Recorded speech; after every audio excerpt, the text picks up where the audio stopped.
Hi, guys. Welcome to episode number 79 of the Four Animals, Four Earth show. Today, we're talking about climate anxiety and how to cope. I'm joined by Ame Vanorio. Amy may be familiar to some of you. She was on the show in season 2 in episode 16 and 17, where she taught us what to do if we find an animal, a wild animal that's injured or abandoned or in need of help.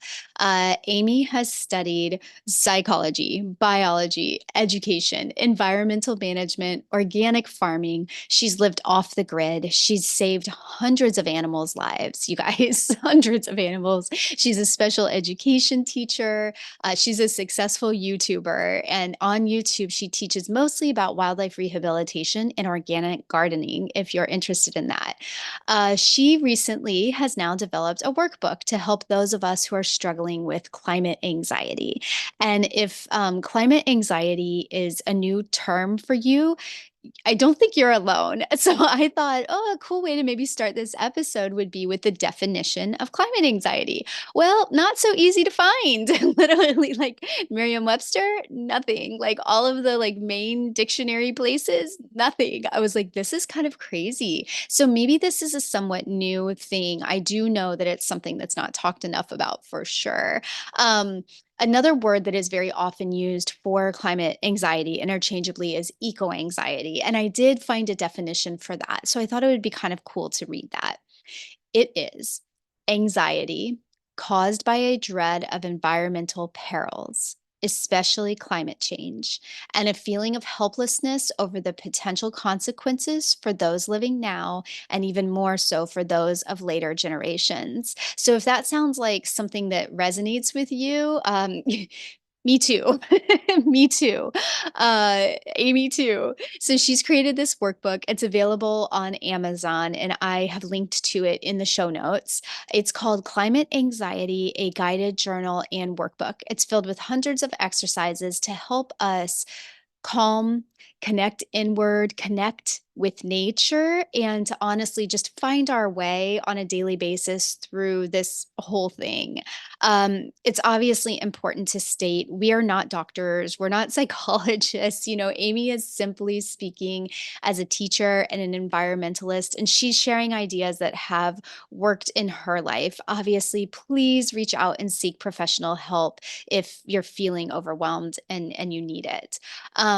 Personally, for me, I would say climate anxiety shows up in a way of often feeling like nobody else cares. It's exhausting to be like, I don't know, when you feel like you're trying so hard on something and you look up and it's like nobody else is even trying, and you're like, what?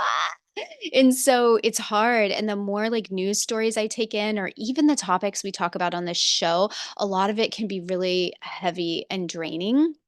And so the question is like, how do we take care of ourselves and keep ourselves boosted up and so that we don't get overwhelmed and just really bogged down by all of this? So honestly, just know that if you're feeling this way, you're not alone. Okay. I'm right there with you. And I'm sure at times Amy has been there too. And I'm telling you guys, she is like the icon for sustainable living. And I would imagine she says that she's felt this at times too. So in today's conversation, we are going to talk about how Amy manages climate anxiety in her life. We're also going to talk about how climate change is impacting underserved communities disproportionately. We're going to talk about Amy's workbook, as well as a few tactical exercises for becoming more mindful. And also, we're going to talk about advice for finding local or online groups and communities to connect with. I really think you're going to love Amy. She's down to earth, she's optimistic, and she's real. Let's dive in. Um, I think of climate anxiety as more of, managing my day-to-day responses and my day-to-day what I'm doing to be a good steward of the earth, to, help animals, because climate anxiety and eco anxiety can get, very overwhelming very quickly. And so for me, I want to try to focus on, those baby steps, those small steps, those things that I can do. And so I still feel a lot of anxiety, but that is one of the ways I try to manage it. Because if I were thinking about all of these big things, I'd be a puddle on the floor.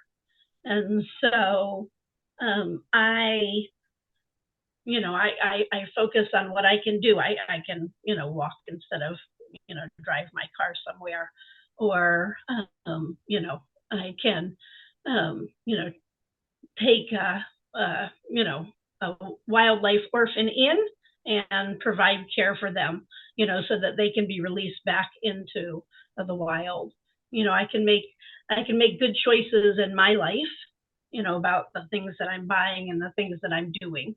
And so that helps me, to manage my climate anxiety, because climate anxiety, is often a feeling of dread. It can make you feel very guilty, because you might feel, I can't do, all of these things.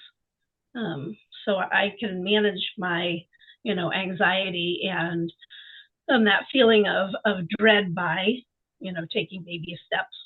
Mm-hmm.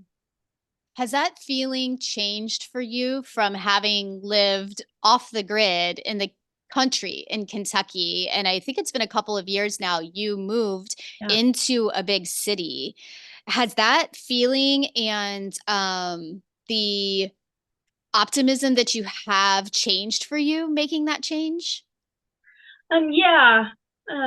It's interesting, when I was on the farm and it was in the middle of nowhere, um, I was around my gardens, I was around the woods, I was in the woods.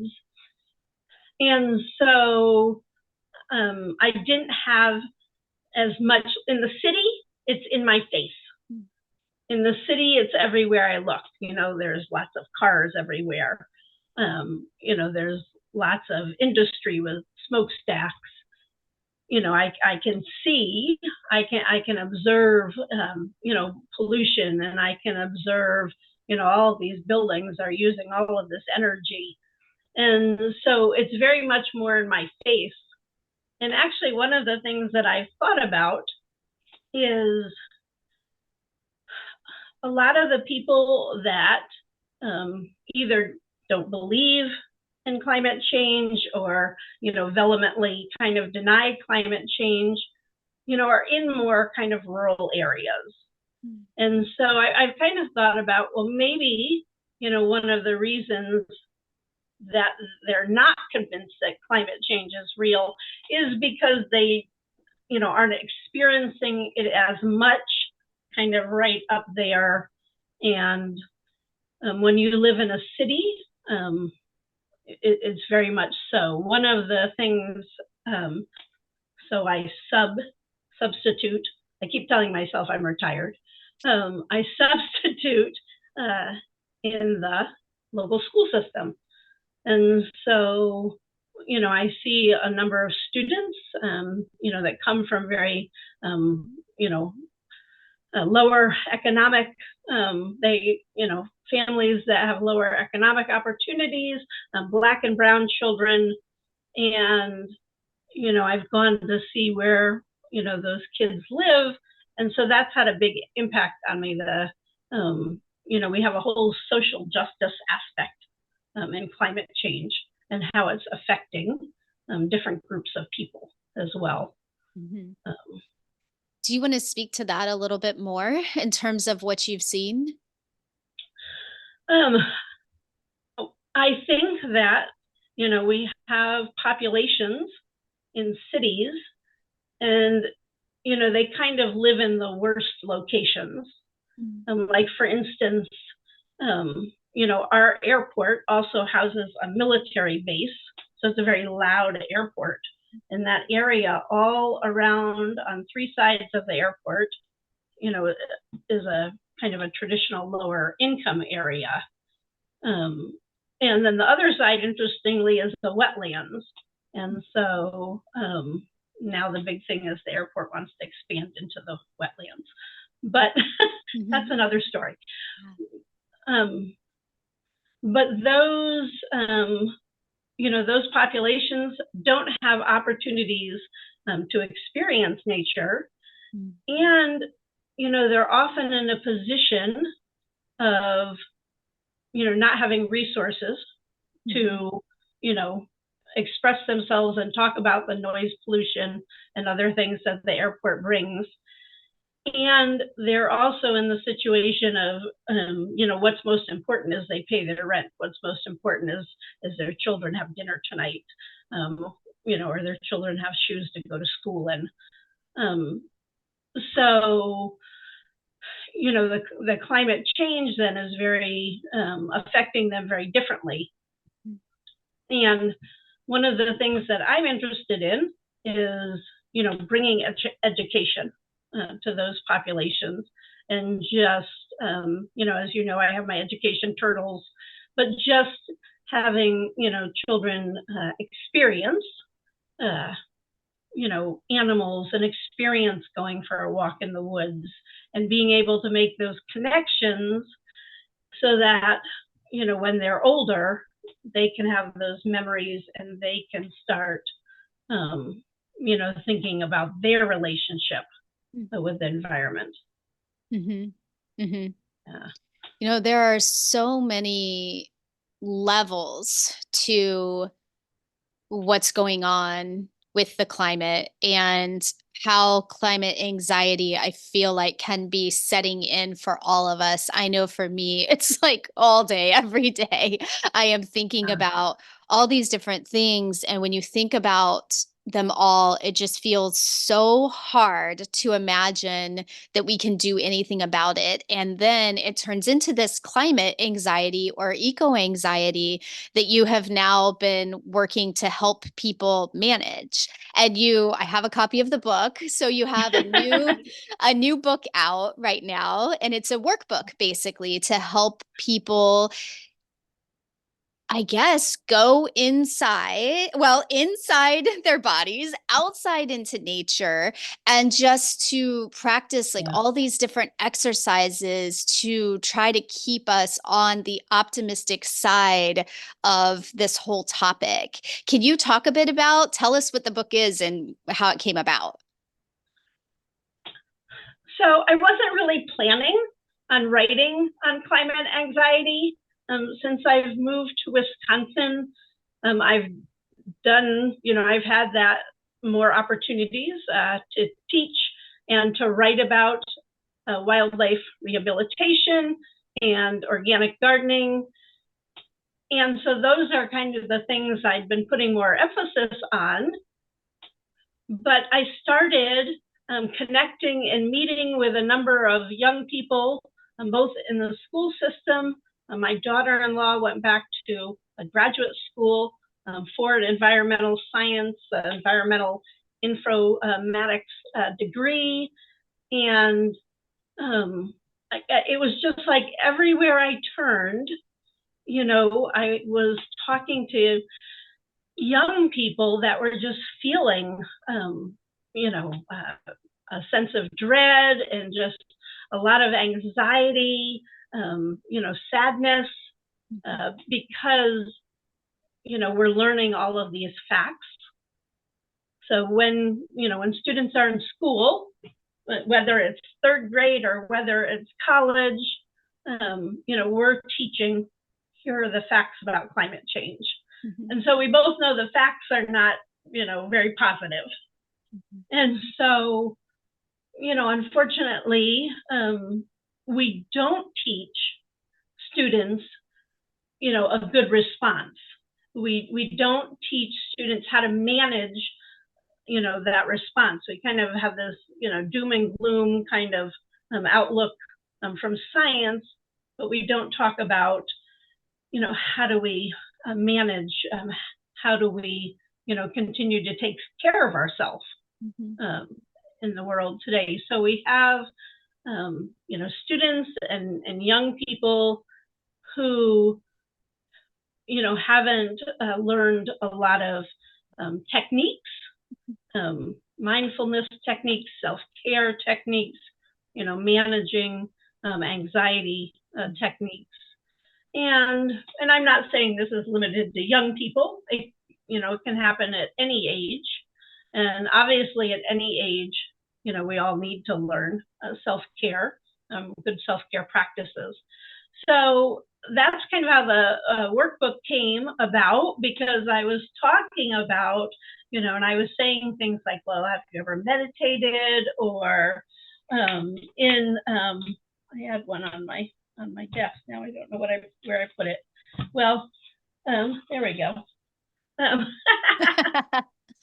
Yes. So, yeah, so just these very tactile things, and we use them a lot in schools. And so just as far as recognizing that anxiety, and then doing something to help reduce that. Mm-hmm. So And for those that are listening and not seeing this on video right now, Amy was just holding up a little 8 kind of cut out of paper. And I wonder if you'll explain this, because your book has a couple hundred exercises in it that people can try. And one of them is this tactical, tracing of the number 8. So I wonder if you can explain this as a go-to, very simple exercise and when someone might use it. Right. In the book, I have a little labyrinth that you can trace with your finger, because it's calming and it helps you focus, because you're not just going like this with the finger. You're tracing the pathway. They're called calm strips. The company is called Calm Strips, and so they actually are. It's a texture. So you have that texture of tactile, and then you can peel the back off and you can stick them somewhere. I have one stuck to the back of my cell phone, because if you're having a conversation, or if you're on hold for a million years, then I can put my finger on my calm strip and think, I don't, dislike the customer service person. Right. But this is just a very, very basic act of, mindfulness. And when we do mindfulness activities, it's often very helpful if we're doing something tactile, if we're touching something. So another good thing is, putting your hands in water. I think everybody, when you look at the ocean or you look at a lake, that large water has a very calming effect, but it also works, to have your hands in a sink. And I'm not saying run the water all the time, but that's kind of a catch-22, I guess. But it is very relaxing to run water on your hands. Oh, interesting. Yeah. Interesting. And maybe even putting it in a bowl. I was thinking even keeping a bowl like next to me on the desk on the especially anxiety-filled days, just dunk, like you can see you're just dunking the hand in. Yeah. I'm curious if it would help calm me too. Yes. And so it's these, tactile connections, another one. And I don't even think this one's in the workbook, because I keep thinking of things since I published it. I have a list of things that are not in there that could have been in there. But the other thing is, a rock, and taking either a crystal or a rock that's been tumbled, that's smooth, and, holding and rubbing, that rock also has very much of a calming effect. So, yeah.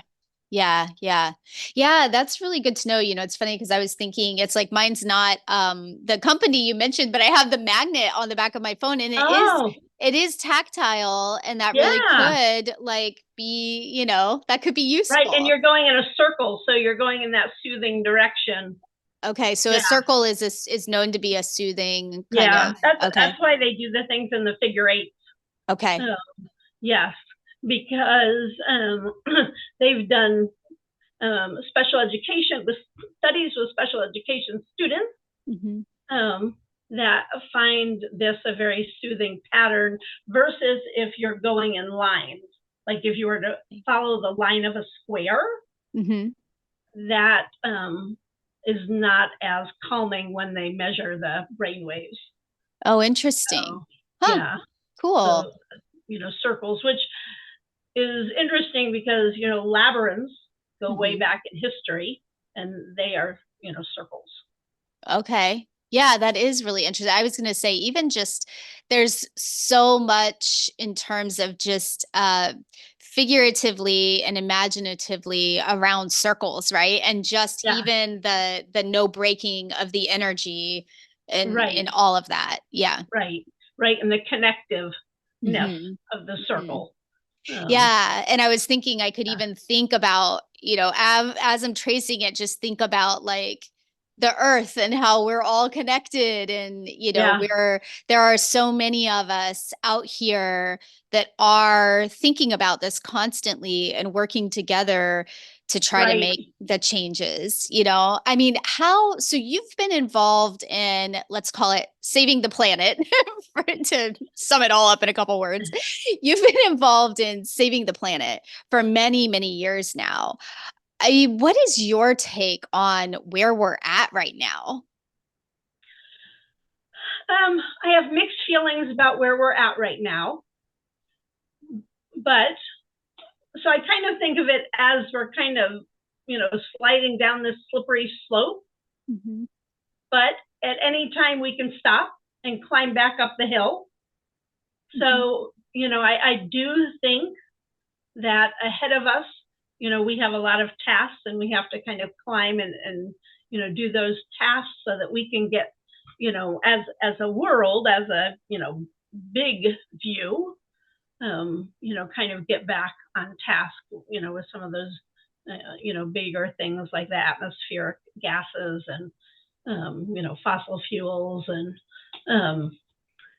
but I do think it's doable. And just kind of what you were alluding to earlier, if I do something positive today, if you do something positive today, your listeners all do something positive today, all of that adds up. We're making a much bigger effect.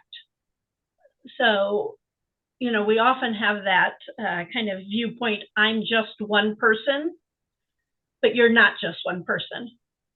You're one person that's part of, 1,000 other pebbles. And, when everyone is doing, something for the climate, for the, ecology, for the environment, then that all adds up and it becomes a very big thing. Mm-hmm. And so, I think that's kind of important that we share those things, because I don't think that happens enough. Yeah. That we share, even something simple, I rode my, bike to the store today. I, I either I put my recycling in the recycling bin, or, I took my recycling to the recycling center. All of those things add up. But if we share them, it makes us feel like, okay, here's what I did today. What did you do today? And what you did today might be totally different. You might say, well, I concentrated on eating, plant-based foods today. So, we're all doing different things, but all those things are adding up. Mm. It's so easy to feel so lonely in this Yeah. space, even though there's millions of us out there caring about this, doing little things. I feel like on a daily basis, it's so easy to feel lonely. Yeah. What advice do you have for somebody who does have hope that things can change, but they're trying to find their place in all of the possibilities of what they could do in the world to help? I think there are one, I don't think. I know there are a lot of groups out there. So getting involved, there's climate I always say CCL, but CCL stands for Citizens Climate Lobby. Okay. And they have groups all over the country. Sierra Club has groups all over the country. And both of those have very active groups as far as they're very involved in their communities and they're doing things in their communities. Mm-hmm. You know, so we have some big environmental groups that are wonderful, but they're basically the kind of group where, you know, I send them money, they tell me thank you, and that's the end. And those groups have their place, you know, but you know, it's often very good to join a local group that's doing things locally. And you know, one of the things that my local climate group does is just a lot of letter writing. They keep on top of issues and they write to their Congress people, but they're also writing to the newspapers and the journals and, you know, to share information. And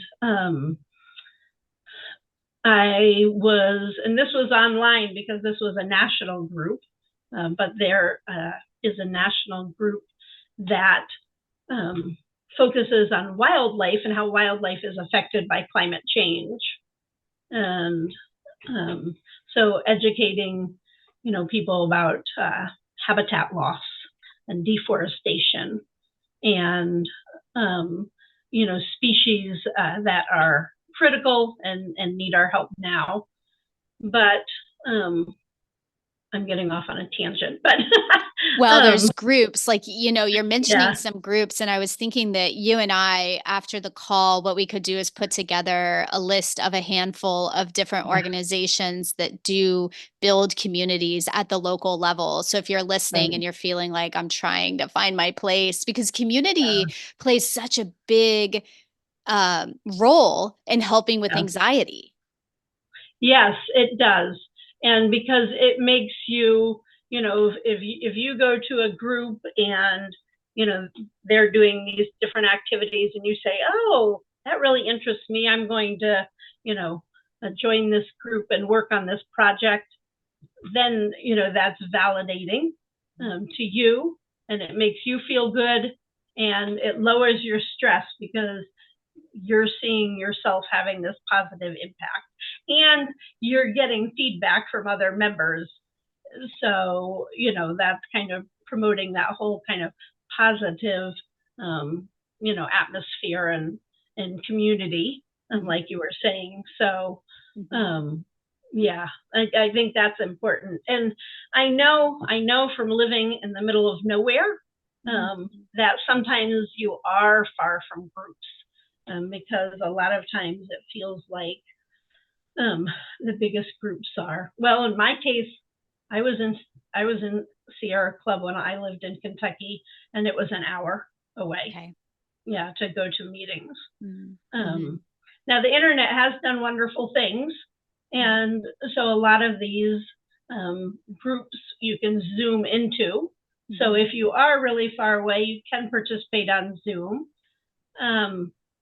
That's good, but it might not give you that connection, you know, as much as being able to, you know, go to the meeting. Because obviously there's always a before and an after with every meeting. And that's where you really talk to people, the before and the after.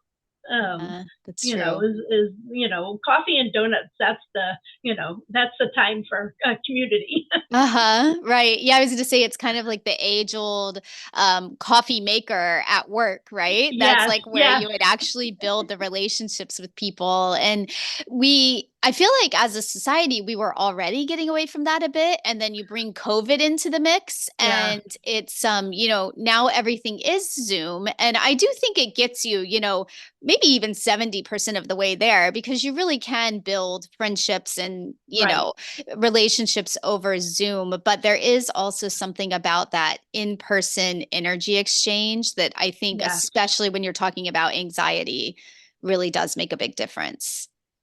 Yes, I agree. I agree, because there is that energy there's that camaraderie, that you don't get, when you're sitting and looking, at the screen. Mm-hmm. So, I mean, my encouragement would be, if possible, to go to, meetings, Mm-hmm. if you have them, close enough to you. Mm-hmm. And, if they're not close enough, then yes, Zoom is the next best thing, because at least you're getting those connections and you're understanding that, yeah, there are a lot of people like me out there. And so I think one of those things, about climate change is because we do not talk about it a lot, that, it still has some stigma.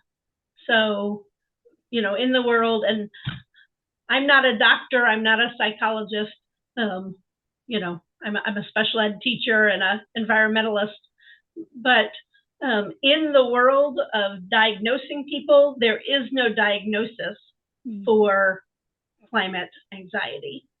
It falls under general anxiety or, depression.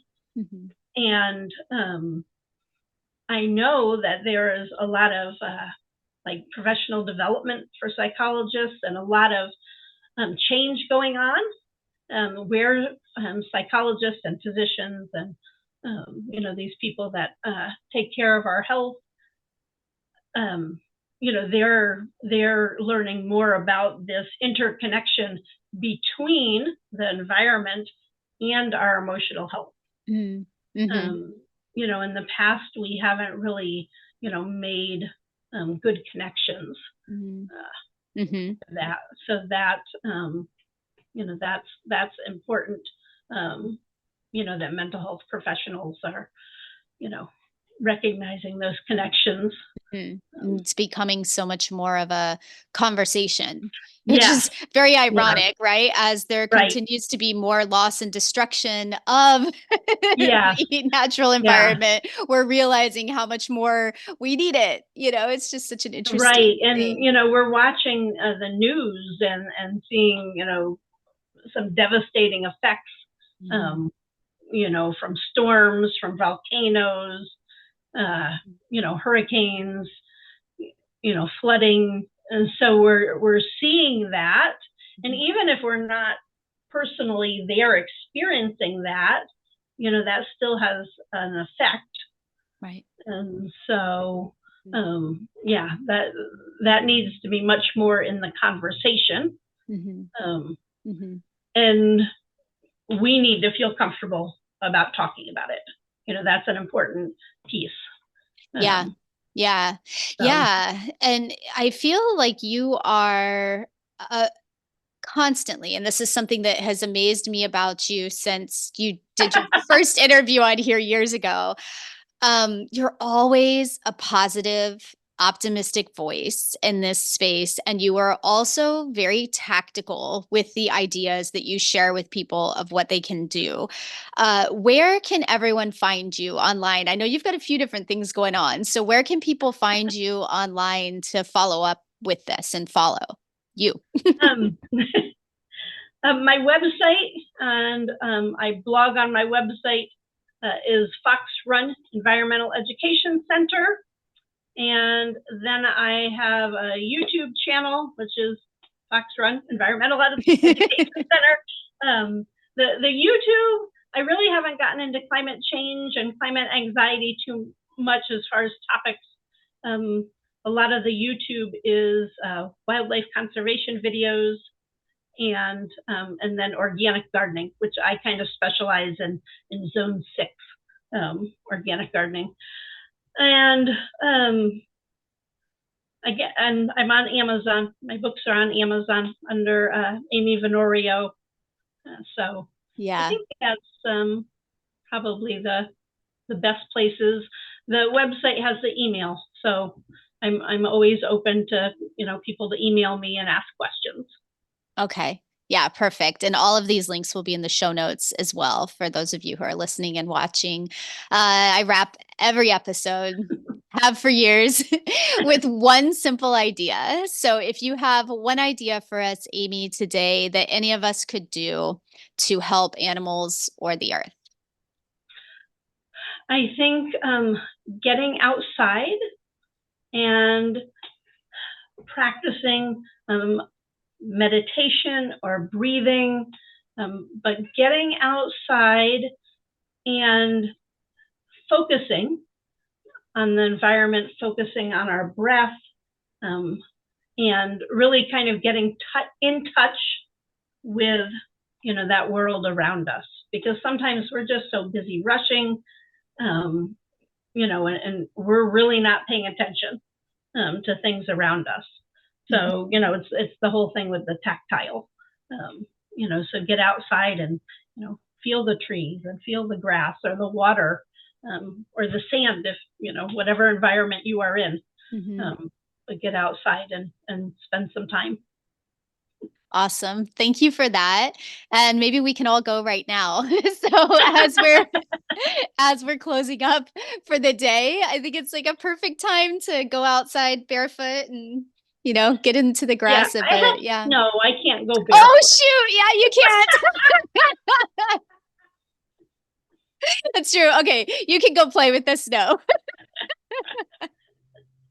I can go look at the lake. I keep looking at the lake and thinking, soon it won't be frozen and the birds will come back. Right. I mean, it's a whole other world of how the climate affects people, right? Living up in these Yeah. northern states for sure. Yes. Yep. Yep. So. All right. Well, thank you so much for jumping on here again and chatting with me about this. I will share all the information, and you can all also look up her new book on Amazon. I'll have the link to that in the show notes as well. So we will be back soon. See y'all later. Bye. Thank you so much. Okay, great. So, as Amy mentioned, I don't think that this is being talked about enough. I read a Time news article that said 7% of Americans reported in studies that they feel climate anxiety. And I couldn't even find a definition for the word. And I think, imagine if millions of Americans, adults, are feeling this, because it was 7% of American adults.